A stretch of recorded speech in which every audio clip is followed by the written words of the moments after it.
राष्ट्रवादी आमदार अपात्रता प्रकरणी आज सर्वोच्च न्यायालयामध्ये सुनावणी. सरन्यायाधीश चंद्रचूड यांच्यासमोर सुनावणी होणार. मराठा समाजाचे 225 आमदार निवडून आणण्याचा पवारांचा डाव. प्रकाश आंबेडकरांचा आरोप तर फडणवीस आणि जरांगे पाटलांचं भांडण नकली. आंबेडकरांची टीका.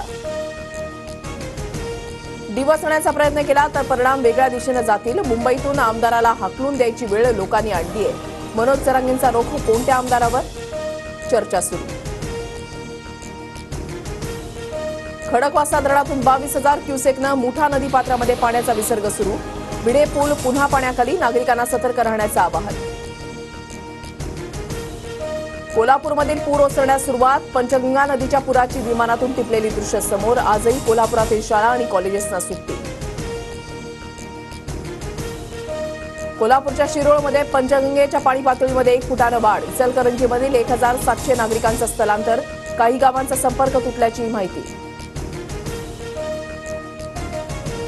महापुराच्या छायामध्ये असलेल्या सांगलीकरांना थोडासा दिलासा. कृष्णा नदीची पाणी पातळी 2 फुटांनी घटली.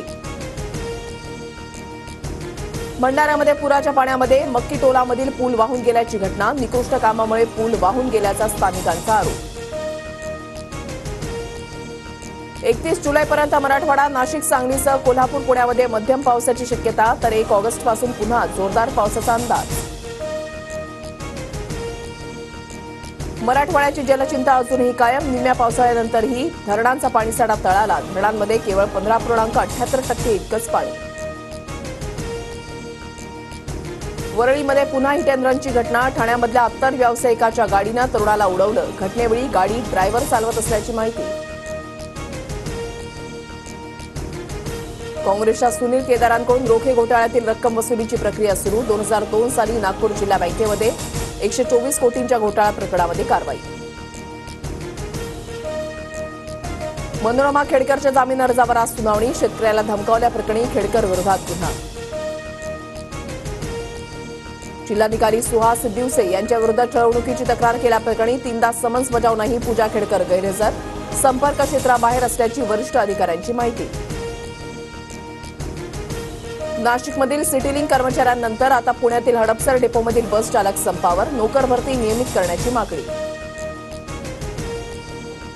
म्हाडाकडून मुंबईमध्ये लवकरच 2,000 घरांसाठी लॉटरी. गोरेगाव, पवई, विक्रोळीमधील घरांचा समावेश. विधानसभा निवडणुकीनंतर लॉटरी काढली जाण्याची शक्यता.